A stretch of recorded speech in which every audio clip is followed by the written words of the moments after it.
Welcome to Mormon Land, where we explore news in and about the Church of Jesus Christ of Latter-day Saints. I'm senior religion reporter Peggy Fletcher Stack. Joining me is senior managing editor Dave Noyce, who oversees our faith coverage. Hi, Dave. Hello, Peggy. Before we start, we remind you about another way to support Mormon Land. Just go to patreon.com, where with a donation as small as $3 a month, you can access transcripts to our podcasts, our complete newsletter, and all of our religion coverage. Again, that's Patreon, patreon.com/Mormonland. And if you haven't already, follow us on Instagram at mormon.land. Now for today's episode. For many early Utah pioneers, James Brown Jr. was a hero of sorts. He led a Mormon Battalion company into the Salt Lake Valley just days after Brigham Young. He and his family settled Ogden, which became known for a time as Brownsville, and he served as a Latter-day Saint bishop. As a prominent leader, he married 13 women, all sealed to him in temple rites, and fathered 28 children. What most church members didn't know was that James Jr. had Black grandparents, and that carries significance given that the Church of Jesus Christ of Latter-day Saints had a policy barring Black members from holding the priesthood or entering temples from 1852 to 1978.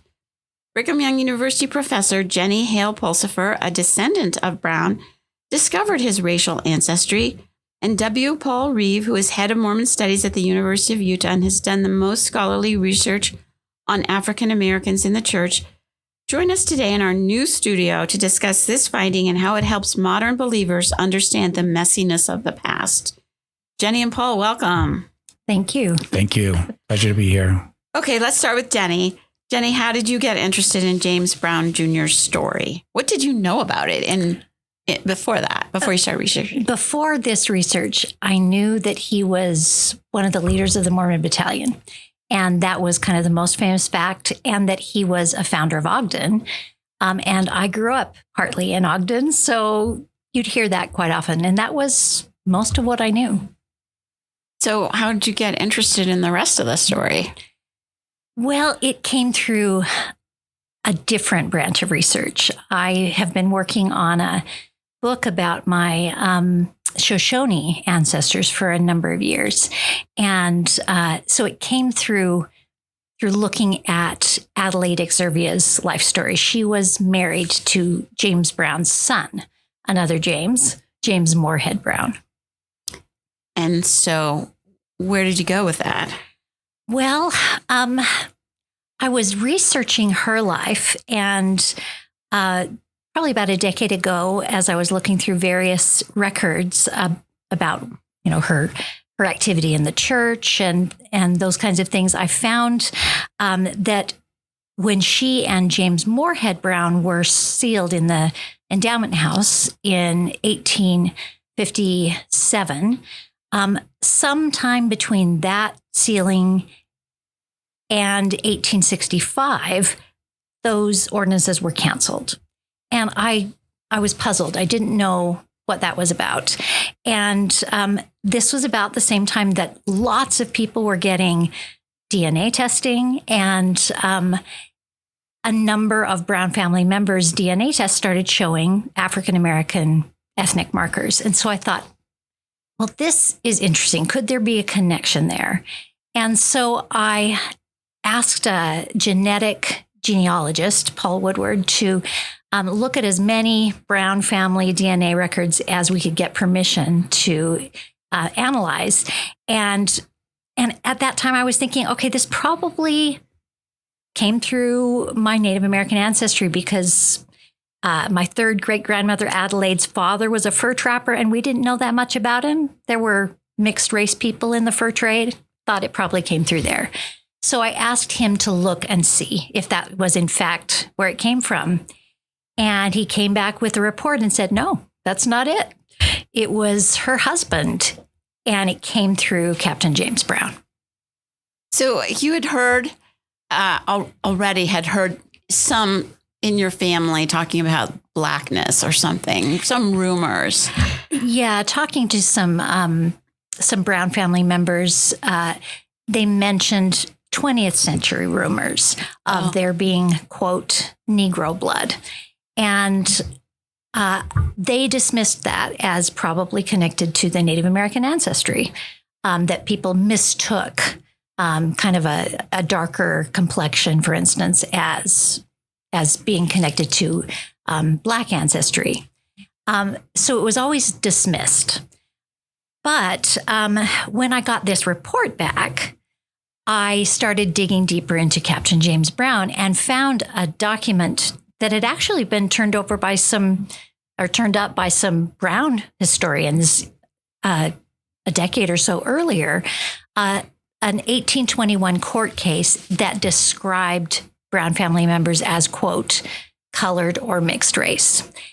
And that, along with the DNA testing, made it pretty clear that this was a corroboration for both the historical record and the DNA testing.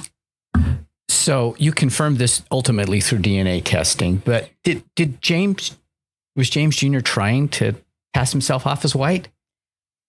I think he must have known about it because he was active in this court case.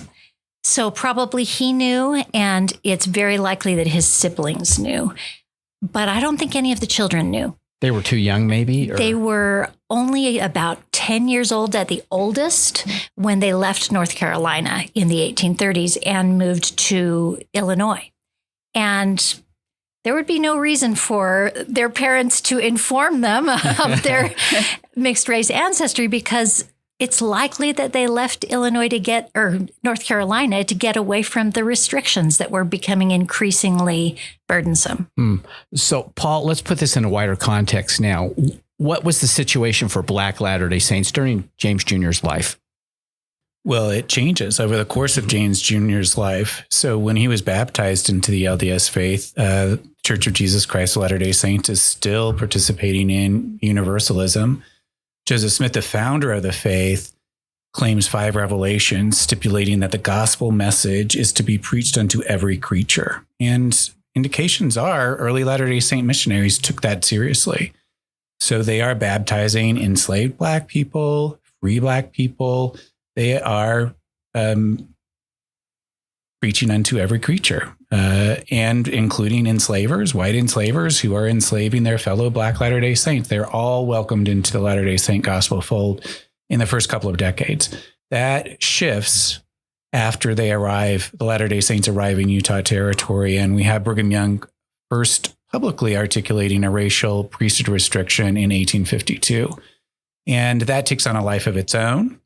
And develops over the course of the 19th century and fully solidified in place, I believe, by the beginning of the 20th century. So over James Brown's lifetime, then, the racial restrictions are hardening in place. Continually more layers, it seems like, and more rules or whatever for determining and all that, right? Correct. Yeah. Correct. And Latter-day Saint leaders are grappling with a variety of cases of mixed racial ancestry, especially by the 1880s and 1890s. They are struggling with what to do about those of mixed racial ancestry. So speaking of that, how were mixed race marriages perceived at the time of James Jr.? Wasn't mixing races one of the really big concerns a lot of Americans had? And Brigham Young, and right? Brigham Young, wasn't that one of the things? Yeah, absolutely. So fear of race mixing animates 19th century American culture. The majority of states leading into the Civil War have laws against Black-white marriages. And Brigham Young and other church leaders would have grown up in that same culture. You have some politicians in the 19th century who suggest that only white people are capable of democracy. If you mix the races, you are denigrating the white race and making an entire population incapable of participating in democracy. What's at stake in the minds of some political leaders in the 19th century is this experiment in American democracy. John C. Calhoun says on the floor of the United States Senate, "Ours is the government of a white race," and goes on to argue that only white people are capable of participating in democracy. So those are the terms that frame race mixing in a 19th century American context. Brigham Young shares those concerns. And it really, his concerns over race mixing animate, I think, the racial priesthood and temple restrictions that develop over the course of the 19th century. He will first, in a private meeting, speak against race mixing and advocate capital punishment in 1847. He comes back to that in a public discourse in the Salt Lake Tabernacle in 1863. He will say, if the white man who belongs to the chosen seed mixes his blood with the seed of Cain, the penalty under the law of God is death on the spot. So those are the terms that he stakes out. It's never encoded into Utah law. Nonetheless, it's an example of Brigham Young's extreme position on this, his extreme position on race mixing. So, knowing that, if church leaders had been aware that Brown Jr. Was 1/8 black, would he have been allowed to take on polygamous wives and also be sealed? So I'm skeptical that he would have been allowed to take polygamous wives. However, the Century of Black Mormons database that I oversee at the University of Utah documents 3 formerly enslaved women who are all sealed in Latter-day Saint temple rituals to their spouses. So people of mixed racial ancestry, the application of these racial policies varies over time and space. It's not clear what leaders know and when they know it about these various people of mixed racial ancestry. Are they aware when they receive their temple rituals that they are people of mixed racial ancestry? Unfortunately, the written record doesn't reveal that. In one particular case, we know that local leaders at the Latter-day Saint stake level are aware of a formerly enslaved woman and her sealing to a white man. They are aware that she is of mixed racial ancestry. After the fact, we have a document that at the local stake level identifies, yes, we're aware, and it names 3 people of mixed racial ancestry who receive full temple rituals. So it's complicated, and they're trying to figure out what that means in practice. And you see church leaders then weighing in over time on these various cases. By 1900, George Q. Cannon, one Latter-day Saint leader, is advocating for the application of a one-drop policy. That doesn't get put in place by the first presidency until 1907. So you say in our story on this that James Jr.'s, what his story, essentially, what Jenny discovered, quote, illustrates the inconsistent application of Latter-day Saint racial policies over time, which is what you were just articulating. So how many black members are known to have received priesthood and temple blessings before the ban was ultimately all lifted in 1978? Yes. We know some received them in Joseph Smith's time, but yeah. Correct. So 2 unambiguously well-documented ordinations in Joseph Smith's time before there was a racial restriction. And these are people that those who are ordaining them are fully aware they are black. And sanctioned by Joseph Smith. And sanctioned by Joseph Smith. Correct. Yes. In the Century of Black Mormons database, this is one of the things that we track. So we are up to 11 men who are ordained to the priesthood of Black African ancestry before June of 1978. Some of them children of formerly enslaved people, but of mixed racial ancestry. So of those 11, 8 at some point in their life pass as white, like James Brown did. So 8 of the 11 who received priesthood ordinations in our database. There will be more. We continue to add as we do the research. And so Jenny is, one more data point in Jenny's research is one more data point in the Century of Black Mormons project. She grew then the number to 11. 14 men and women receive full temple rituals during their life who are of Black African ancestry, and 13 of those likely passed as white by the time they received those temple rituals. But once again, we're not sure what local leaders are aware of when those rituals take place. So it varies by case. And in some cases, mixed racial families, we find they are local leaders are aware and applying restrictions to one member of the family. Another member of the family has moved away from the parent who is physically identifiable of African ancestry, and they have moved away, joined another congregation, and those local leaders are unaware, and they receive full temple rituals or priesthood ordination or both, right? So movement across time and space seem to be key to the issue of racial passing, like Jenny has described with James Brown moving from North Carolina, where his family is understood to be colored, according to the language of the time, to Illinois, where they have a very different context. From south to north. Yes, exactly. Yeah. And can pass. Yeah. By the way, just an aside, the Century of Black Mormons website, if you Google that, I was telling Peggy the other day, sometimes I just go in there and read them just for fun. You know what I mean? It's fascinating stuff. So easy to find on the website, University of Utah. Mormon Land will be right back. Okay, so let's delve a little bit more into the one drop rule.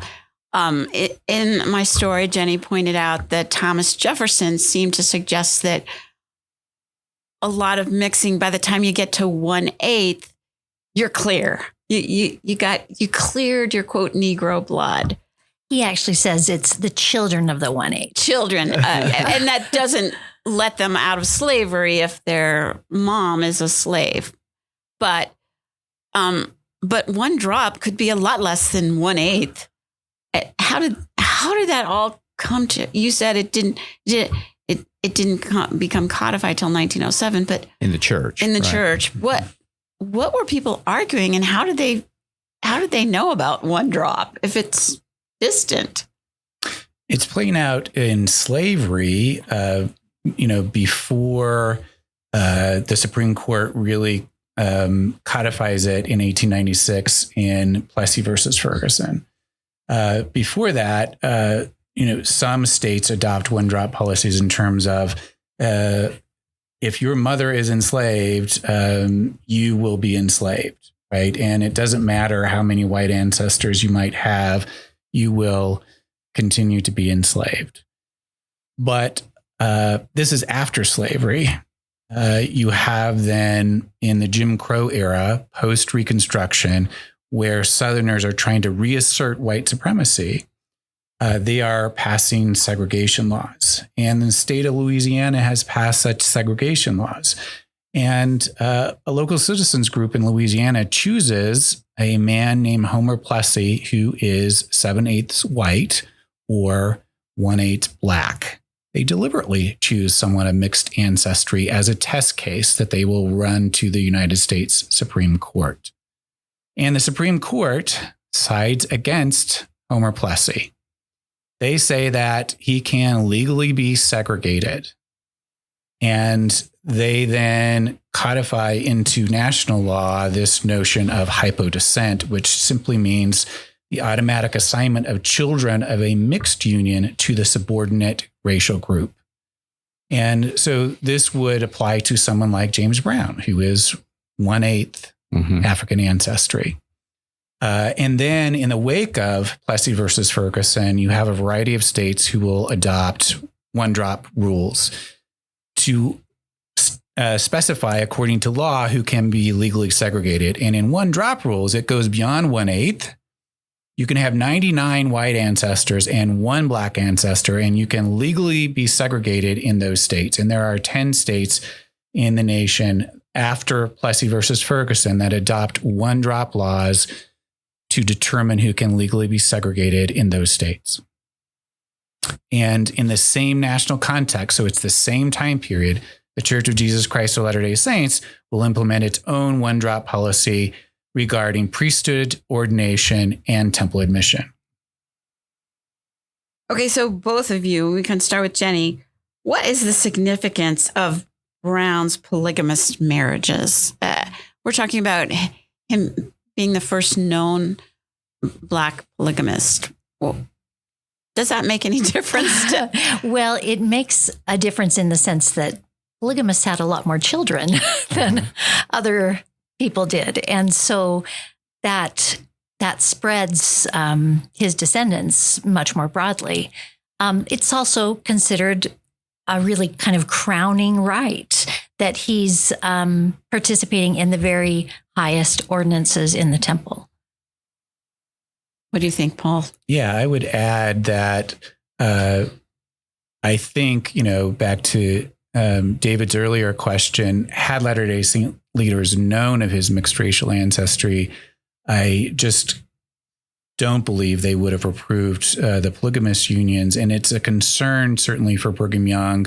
So he's barring Black people from priesthood ordination and temple admission, I think, to prevent this very thing, to prevent mixed race unions, because he believes it will bring the church to destruction. No one can hold the priesthood. And so adding polygamy into the mix, then, like Jenny said, just multiplies the number of people who, in his estimation, are racially cursed. And that's his language, not mine. He describes people of Black African ancestry as cursed with the curse of Cain. And so this would have been of grave concern, I think, to Brigham Young had he been aware. So let's switch to, you mentioned, Jenny, that there's Shoshone ancestry in your lineage. Apparently, Native Americans were treated differently as opposed to the ban. There was no priesthood or temple ban for Native Americans, right? Not Never. that relations were always rosy between Latter-day Saints and Native Americans. Is that correct? Yes. There's never any restriction on temple or any other kind of church office for Native Americans.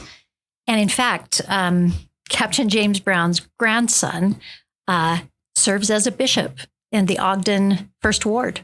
And yet, they're probably many of their complexions are hardly different. Yes, and I, because they're able to participate, doesn't mean that they're always welcomed with open arms, or that they intermarriage is kind of a key marker that people are reluctant, even though Brigham Young gives a very strong encouragement to missionaries serving among Native American groups in the 1850s.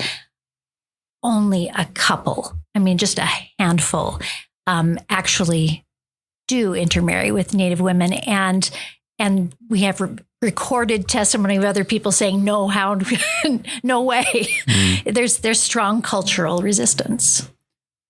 Paul, why do you think they were treated differently, I guess, than African Americans? Yeah, it gets at the theological distinction amongst Latter-day Saints of how they view people of Native American ancestry versus people of Black African ancestry. So Latter-day Saints in the 19th century will view Native Americans as fallen descendants of ancient Israel, and in fact see the Book of Mormon, the faith's signature scripture, as a book describing their ancestry. And so Latter-day Saints will approach Native peoples as people in need of redemption, will share this gospel message with them. And Brigham Young will use racialized language when he is encouraging those missionaries to take Native women to wife. You marry them and make them white and delightsome, in Brigham Young's terms. So it's a part of racial uplift in his estimation, whereas intermarrying with people of Black African ancestry is a part of racial denigration in his estimation. So they're moving in opposite directions theologically in Brigham Young's mind. And, Book of Mormon language itself enhances that. With the Blackness that is sometimes referred to. And I think at that time they saw Native Americans as descendants of, quote, Lamanites, right? That's correct. So 19th century documents will, even in baptismal documents of Native Americans, sometimes a clerk might write in the margins of the document the word Lamanite. It's a specific theological notion of who they are. Sometimes it's the word Indian. Sometimes it's the specific tribal identity. But nonetheless, they're mixing their American understanding of who Native peoples are or Western European understanding of who Native peoples are with their Latter-day Saint understanding. And, it's a distinction between how they view them theologically versus how they view them when they have to live amongst them, right? And those things can play out differently, as Jenny has indicated. Yeah, I think it's remarkable in this time period when you look at temple records, there are temple sessions that are carried out in the Shoshone language. And that just, I think most modern people would be amazed to know that.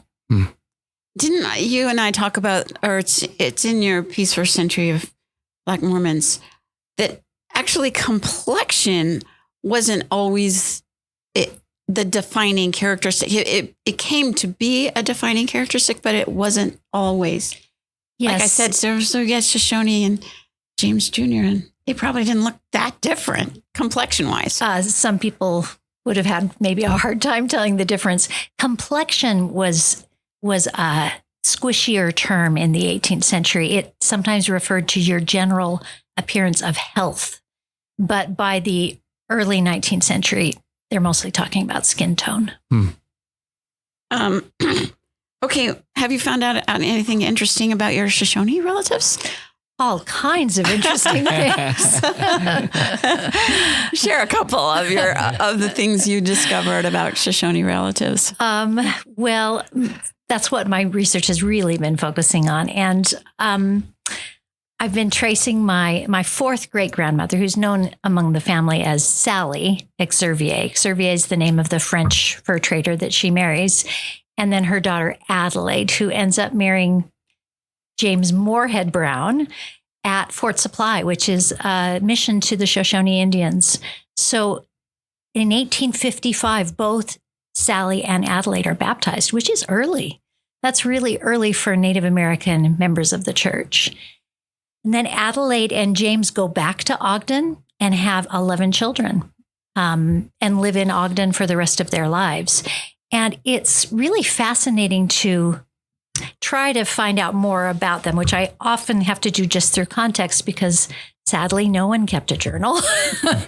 But one of the things you find out from reading other people's reminiscences is that the original log cabin on Adelaide and James's home, which they lived in, they soon built a more elaborate home up front on the property, but they kept that log cabin there. And for many years, Adelaide's Shoshone relatives would come and stay for short or long periods of time in that home. And it was a regular practice for them to stop by to pick up supplies and various other things. So it was like a native refuge within the downtown Ogden for their relatives. So what have you shared your research on James Jr. with your extended family, and what do they think? They think it's really cool and interesting. I've shared it at a couple of family reunions, and they want to know more. So a final question for both of you. What message, if any, or lesson should modern Latter-day Saints, today's Latter-day Saints, take away from this story? Jenny, you want to start? I think the more we learn about our history through regular historical research and through kind of scientific studies like DNA testings, the more we realize that we are all related. We're all connected. If we went back far enough, I think we'd find that we were related to basically everyone on the planet. And so it was never going to be possible to segregate people by a notion of race. And we've embraced that now as a church in the aftermath of the priesthood revelation. And we need to adjust our sights and embrace each other as, regardless of what we may look like or who our relatives may be, as family. Paul? I would say, this story and others in the Century of Black Mormons database illustrate the impossibility of policing racial boundaries. And if one drop is the policy, then there's never been a period in Latter-day Saint history without people of Black African ancestry ordained to the priesthood and fully admitted to temple rituals. So the racial priesthood and temple restrictions, what were they ultimately about? And I also think it teaches us about race. What really is race? Is it something biological in the blood, like people thought in the 19th century? Is it something physical that you can read in a person's complexion? Or is it simply something that we have invented in our minds and used to discriminate and segregate entire groups of people? And I think Jenny's research is a brilliant illustration of those questions that animated 19th and 20th century U.S. and Latter-day Saint history. Do you worry, just one more quick question, do you see any backsliding on advances going on in racial issues happening in the country and the world? Certainly. These things ebb and flow. Mm-hmm.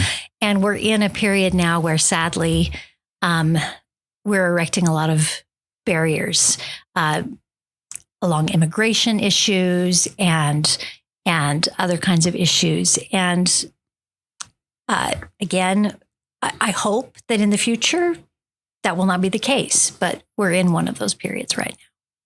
Paul, do you want to close it out? Well, I think Jenny's absolutely correct. So we are witnessing racial profiling take place in our nation. And it feels like a reversion or a step backward rather than a move forward, embracing the universalism and the notion, once again, that Jenny articulated. In fact, DNA demonstrates time and time again, we are all a part of the same broader human family.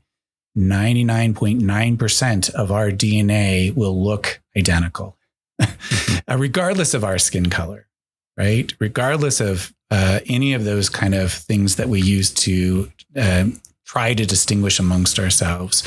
And so in the Latter-day Saint context, I hope we recognize that the original universalism was the message of the Restoration. The Latter-day Saints strayed from that original universalism in search of whiteness. 1978 returned the faith to those universal roots and restored it to its founding scriptures.